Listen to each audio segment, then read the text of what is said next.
Olá, queridos alunos dos primeiros anos, tudo bem com vocês? Estamos iniciando mais uma explicação da atividade semanal de Sociologia, semana 4. Vamos lá? Sobre o que nós vamos estudar? Nós vamos falar sobre cidadania. Como eu já disse para vocês sabem o significado da palavra cidadania? Todo e qualquer encontro eu sempre falo que todos nós temos deveres e temos direitos, tá? Entendemos que a cidadania ela é exercida por aqueles indivíduos que têm direitos e deveres perante o Estado. Todos nós temos direitos e também temos deveres perante o Estado.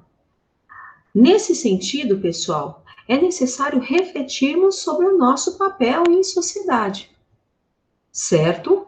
Para entendermos o que significa ser cidadãos, nós precisamos compreender os processos pelos quais esse conceito passou.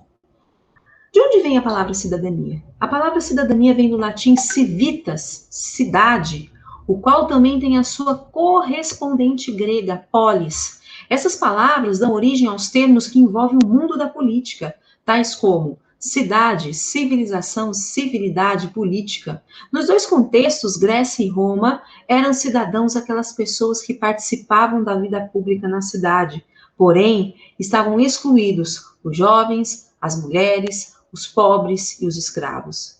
Nesse sentido, alguns autores, como Jamie Pinsky e Carla Basanese Pinks, na organização do livro A História da Cidadania, além da Grécia e de Roma, também colocam nos primórdios da cidadania o povo hebreu, as comunidades cristãs dos primeiros séculos e as cidades de Florença e Salamanca, sendo que o alicerce moderno para a cidadania está nas revoluções burguesas, como a Revolução Inglesa, Revolução Americana e Revolução Francesa.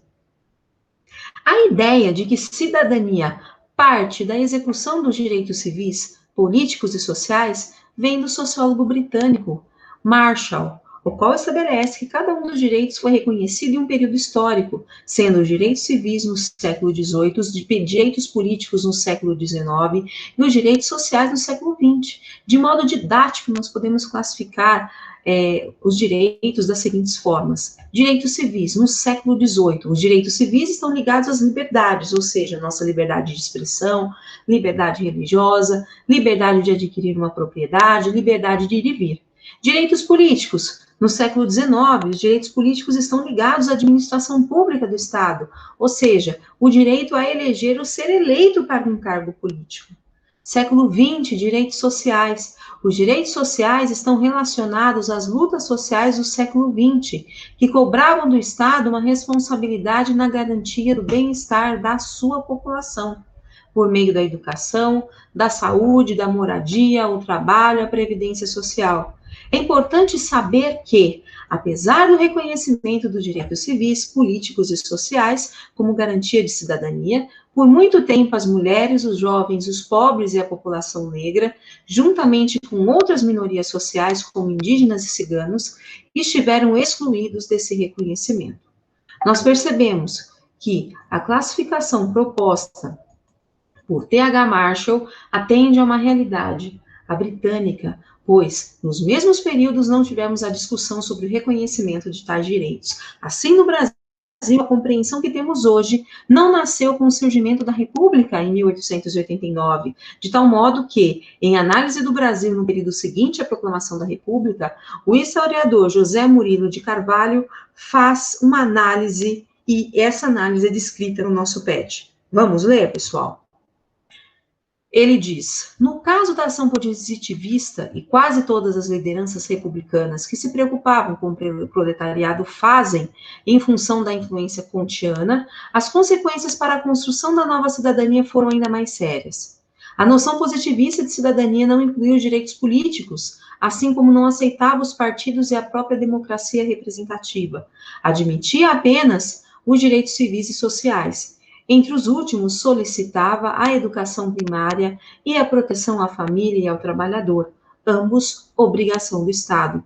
Como vetava a ação política, tanto revolucionária quanto parlamentar, resultava em que os direitos sociais não podiam ser conquistados pela pressão dos interessados, mas deveriam ser concedidos paternalisticamente pelos governantes. Na realidade, nesta concepção, não existiam sequer cidadãos ativos. Todos eram inativos à espera da ação iluminada do Estado. No Brasil, o reconhecimento pleno, portanto, se deu de forma constitucional através da Constituição da República Federativa do Brasil de 1988, a qual ficou conhecida como a Constituição Cidadã. Por quê? Porque disciplinou diversos direitos, tá? Mas isso não significou o fim das desigualdades, e nós já explicamos a semana passada. Ou seja, é necessário que nós lutemos para que a igualdade material seja implantada. Então, a cidadania é um conceito muito amplo e é um conceito em constante transformação, pois é necessário que seja feito o reconhecimento de vários grupos sociais no exercício da cidadania.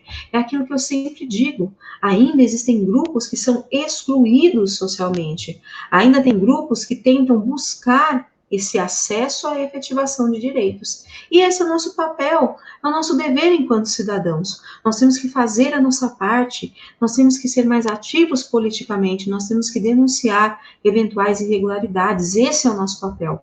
Nesse sentido, vários grupos, sentindo-se excluídos dos processos que garantem direitos à população, reivindicam a efetivação desses direitos garantidos constitucionalmente, além de levantar novas demandas e lutar por elas. Por isso, ser livre é um processo contínuo de ir à luta para garantir as conquistas já feitas e ampliá-las.